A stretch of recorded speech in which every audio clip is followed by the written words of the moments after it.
ए भौजी। अरे का भइल हो? अरे कहाँ बारू हो? केवड़िया खोला। अरे ना ये दादा, तुमनी पर साल ऐसन हाल फिर हमरा कर देबा।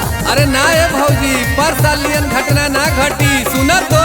ना ना ए भौजी सुना हो। का सुनावा। काहे ला जाता रुहाता न हो भौजी रंग डलवाल। ए भौजी का बोला? काहे ला जाता रुहाता न हो भौजी रंग डलवाल। घटी न पार वाला घाटा न हो भौजी रंग डलवाल। ढेर हरियरी सुझाता। घाटा न हो भौजी रंग डलवाला।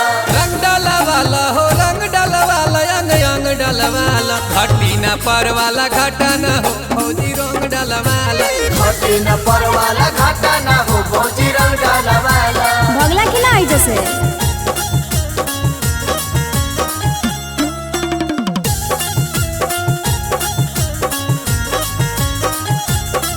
म्यूजिक बाय प्रद्युमन तहलका।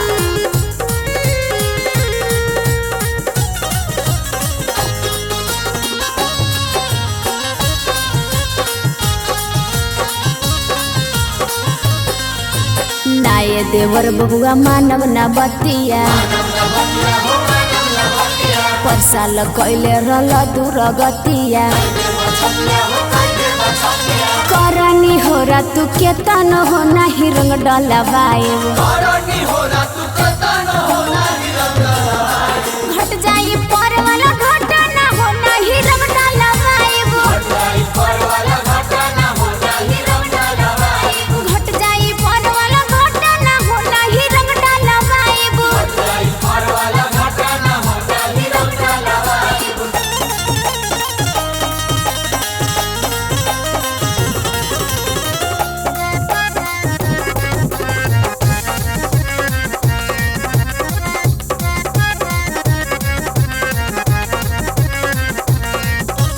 साल भर के दिन भौजी कर न माना।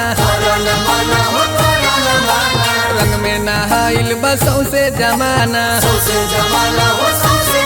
नंदू बाबा के कर न माना हो भौजी रंग डलवाला। हमरा से करना बहाना हो भौजी रंग डलवाला।